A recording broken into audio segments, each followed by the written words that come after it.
Good day. I'm Stabby, and this is all your Soca, Carnival, and Fete-related news for the week of January 27th. First up in Fete news, our friends over at Sunkissed have released their theme for this year's staging, Metallica. And I must say, a Soca cruise based on an 80s rock band is a bit bold, but I'm sorry, what's that? I'm being told by nobody that they actually mean metallic swimwear. Oh, I guess I need to find a new outfit. In other Fed news, Soca Camp has announced a huge collaboration with them, Gen XS, and international promoters Live in Love events for something big on Carnival Friday.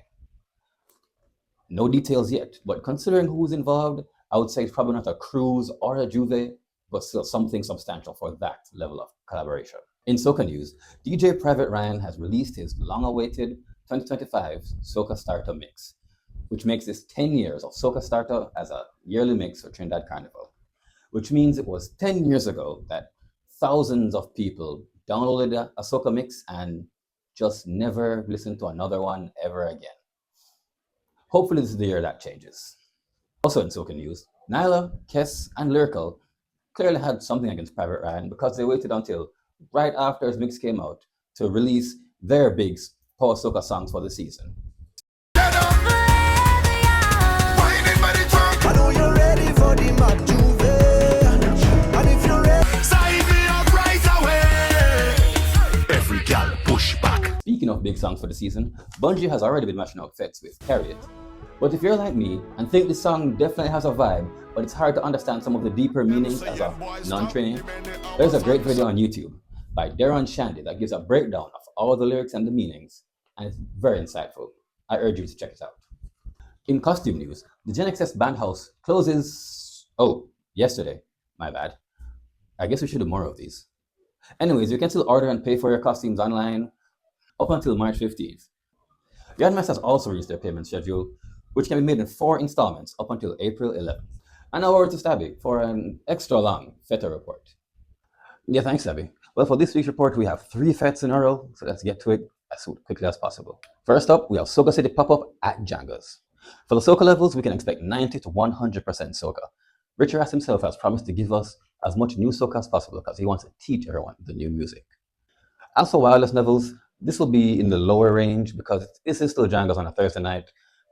There will be people there to party, but there will also be people there just have their after-work drink. So don't expect too much wireless. Maybe in little pockets you can find people doing their thing, but it won't be like a venue-wide occurrence. One thing to note, Janga's events usually end at 11 o'clock, which means the music doesn't stop, but that's when they end whatever the theme for the night is. So by 11, music will still be playing, but probably the Soca might be done.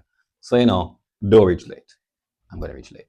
Up next, it's Friday's S, and you can expect Soca levels for about 30 to 50% because Soca is one of 4 genres featured on the flyer, so I wouldn't expect any more than that. But when Soca does play, I can promise you will definitely be hearing some new Soca and some good Soca mixed by good DJs. Now for wireless levels, that's going to be pretty high actually.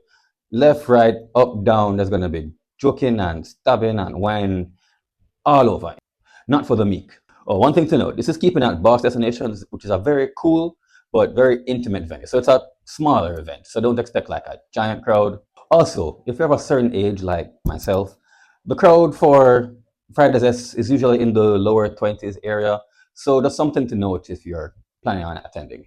And then on Saturday, we have the ginormous hard wine, live from Mask. For Soca levels, I must say about a 40 to 60% range. Not exactly the ultimate Soca experience as they have on their tagline. But looking on the lineup, you can expect that there will be definitely some good Soca, especially with special guest Rhythm Master from Antigua. So Soca won't be all you'll be hearing, but when you do hear Soca, you can expect some good things. As for wildness levels, you can expect them to be pretty high. There's going to be a lot of whining and dancing and all that, but also flames in the air, barriers being broken down. It's going to be a wild time. A good time, but a wild time. And one more thing to note, again, because this originated at UA, the crowds tend to skew a little bit younger. There definitely will be some older people there, mostly in VIP, but just, again, something to note if you're going. And that's it. Our first big stacked weekend for the season. Won't be our last. Trust me, I don't know how I'm going to do this for Carnival Week, but for now, signing off.